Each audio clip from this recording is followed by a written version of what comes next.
જય સ્વામિનારાયણ, જય કષ્ટભંજન દેવ, જય શ્રી રામ. તો નવા બ્લોગમાં સ્વાગત છે. નાહી ધોઈને રેડી થઈ ગયા છીએ, નાસ્તો કરીને રેડી થઈ ગયા છીએ. નાસ્તામાં આપણે ભાઈ ચેવડો ખાધો છે, તો વિડીયોમાં બન્યા રહીશું. તો પણ આજે 9:06 થઈ ગઈ, જોઈ લો. કાલે 9:05 થઈ ગઈ, આજે 6. તો અહીંયા આપણા હનુમાનજી મહારાજ છે, તમે જોતા જશો. સાળંગપુર જોઈ લો. અને બાજુમાં આપણે લેમ્પ રાખ્યું છે, જોતા જશો.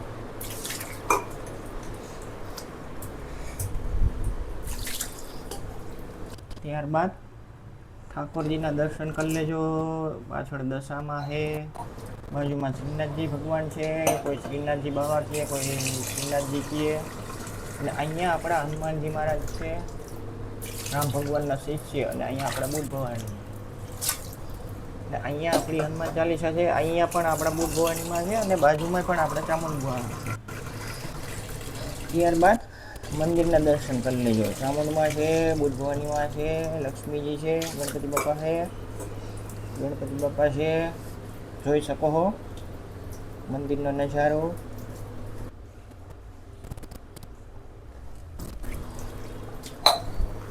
તો ભાઈ આજે શું છે કે આપણે પહેલો ઓડીઆઈ છે, અને તારીખ થઈ છે 14, અને ટાઈમ છે 3:30. તો હવે આપણે એ જોવાનું છે કે ભાઈ કોણ ટોસ જીતે છે, કોણ બેટિંગ લે છે, કોણ ફિલ્ડિંગ લે છે. જય શ્રી કૃષ્ણ. જય શ્રી કૃષ્ણ. નાસ્તો થઈ ગયો તમારે? ઓ નાસ્તો કરી લીધો. આજે ઢોકળા બનાવ્યા હતા ને તો વઘાર નાખ્યા હતા, કરી લીધો નાસ્તો. ઓકે. અને જોઈ શકો છો આજે સૂર્યપ્રકાશ નથી, કેમ કે સૂર્યનારાયણ ઢંકાઈ ગયા છે, જોઈ લ્યો છે એટલા માટે. તો સામેનો વ્યૂ તમને દેખાડી દો, ખતરનાક એક નંબર. ત્યારબાદ આકાશ બતાડી દો, તમે જોઈ લ્યો. આજે પણ શું છે કે વાદળા થયા છે, પણ કેવું છે કે વાદળા થાય છે, વરસાદ નથી આવતો એવું છે. જોઈ લ્યો છે કાળા ડિબાંગ જોઈ લ્યો છે. ત્યારબાદ બતાડી દો, ફરતી બાજુ બિલ્ડિંગ છે, જોઈ લ્યો છે. એમાંથી મેં તમને ફરતી બાજુ બિલ્ડિંગ બતાડીને એમાં વચ્ચેની બિલ્ડિંગ પાડવાની છે, જોઈ લ્યો. એ વેચાઈ ગઈ છે, તો તમે જોતા જશો.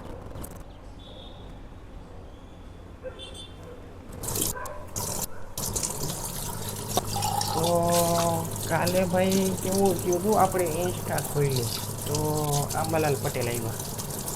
તો આંબાલાલ પટેલ એવું કહે છે કે ભાઈ હવે આપણે ભવિષ્યવાણી નહીં કરી, અને હવે આપણે આગાહી નહીં દઈ, કેમ કે વિજ્ઞાન શાખાવાળાનું એવું કહેવું છે કે ભાઈ આ ખોટી ભવિષ્યવાણી દે, અને જો ભવિષ્યવાણી દે તો વરસાદ તો આવતો નથી. અને ભાઈ બીજી વાત છે, ભાઈ ભવિષ્યવાણી કે ઓલી વાણી એ બધું તો અલગ છે કે ભાઈ જે છે એ ભગવાનના હાથમાં છે. વરસાદ આવે કે ન આવે એના હાથમાં. તો આજે શું કામ કરો છો? આ ટાણે ગોરા ને એવું ભર્યું, સ્ટાફ ને ધોયા ભર્યા હોય તે. અત્યારે બીજું કાંઈ કામ નથી, વાસણ ને એવું બાકી હતું એ કરીશ. ઓકે. ત્યારબાદ તમને તુલસીજી બતાડી દઉં. અને અમારા તુલસીની વાત કરીને તો આ જે પાછળ છે ને એમાં અમુક પાંદડા પીળા આવી ગયા, જુઓ તમને દેખાતા જશે છે. હવે એ શું કારણે છે, કેમ છે, એ હવે આપણે તો નથી ખબર છે.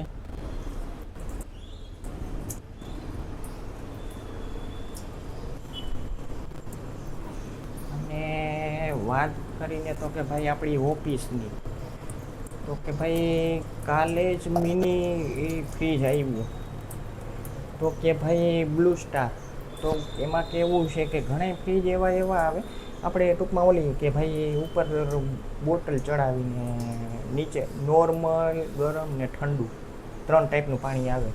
તો એમાં કેવું છે કે ભાઈ અમારી કંપનીએ મોકલું, અને ઘણામાં કેવું છે એમેઝોનમાં કે ફ્લિપકાર્ટમાં જુઓ ને તો ડિસ્કાઉન્ટ હોય જ, અને એ 3500નું આવે ને 4000નું આવે. અને અમારે આવ્યું કે 8000નું. તો કે જુઓ ને તો નીચે ખાનું છે. તો ટૂંકમાં કેવું છે કે ભાઈ તમે કંઈ વસ્તુ છાશ છે, દૂધ છે, એવું કંઈ રાખી શકો અંદર, ચોકલેટ છે, કાંઈ પણ શું છે કે તો શું ને બગડે નહીં. ઓલી તો શું છે કે અમારે ફ્રીજ જ નહોતું, પહેલાં કેન આવતા, તો કેનમાં કેવું થતું કે ભાઈ એક દિવસ રહીએ, બીજે દિવસ જોવો ને તો ટાઢું જ ન હોય. આજ બપોરે શું રસોઈ બનાવવાનું? બપોરે બટેટાનું શાક ને રોટલી, મરચાં તરશું ને એવું કરવું છે આજ તો. ઓકે. ત્યારબાદ તમને વાત કરું ને તો આ બિલ્ડિંગની, તો કે એ લોકો શું છે કે વહેલા આવી જાય છે એની ના નથી, પણ શું છે કે આમ જોઈએ એવું કામ નથી મળતું. ટૂંકમાં આ શરૂઆતમાં તો બહુ જ અવાજ થતો અને કામ એટલું કરતા. અત્યારે જુઓ થતું જ નથી. ઉપર હજી કર્યું છે, બાકી કાંઈ નહીં. જોઈએ છે એમને એમ જ છે ટૂંકમાં. અને બીજું કે અમારે સામે જુઓ ને તો કે કેન્દ્ર ખુલ્લું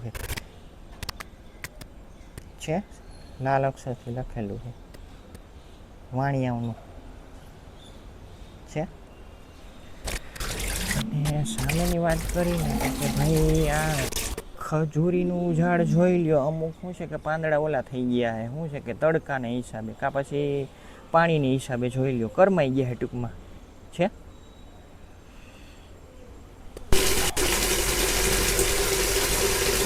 ગરમીની વાત કરીએ તો કે ભાઈ કહેવાની છે, કેમ કે જ્યાં સુધી કાંઠક ન થાય, વરસાદ ન આવે ત્યાં સુધી. અને પવનની વાત કરીને તો છેલ્લા લગભગ 4-5 દિવસથી એવો પવન હોય છે. નોકરી તમે બહાર જતા હોય તો ધૂળું એવી ઉડે, તમને એમ થાય કે ભાઈ ચશ્મા પહેલે કે પછી શું કરીએ આપણે. તો કે એમાં કેવું છે કે ચશ્મા તો ફરજિયાત છે, ધૂળું કેવી ઉડતી હોય, અને એમાંય મોટા વાહન જતા હોય આગળ, એટલે ધૂળ તો ઉડાડવાના જ છે. એવું તો નથી કે ભાઈ ન થાય એવું.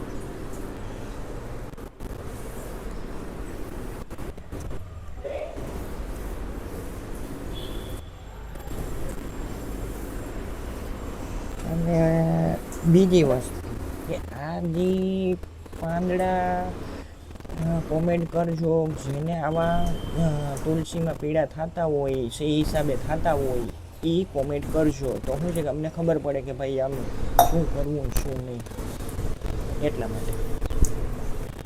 અને વેલની વાત કરીને તો કે એ તો શું છે કે મોટી થતી જ જાય છે. જોઈ લો અવળી થઈ ગઈ, ત્યારે તો હાવ નાની હતી ટૂંકમાં, અમે કાપી નહીં પછીથી. અત્યારે જો અવળી થઈ ગઈ છે.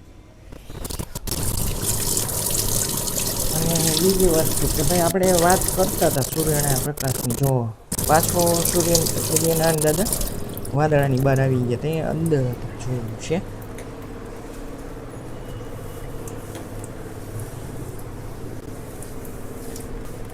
તો કે ભાઈ મારી ચેનલને અહીંયા એન્ડ કરવું, સરસ મજાની એક લાઈક આપી દેજો, સબસ્ક્રાઈબ કરી નાખજો, શેર કરજો, નવા હોય તો બેલ આઇકન દબાવી દેજો, જેથી કરીને તમારી પાસે નવા વિડીયોની નોટિફિકેશન આવે. જય હિન્દ, જય ભારત.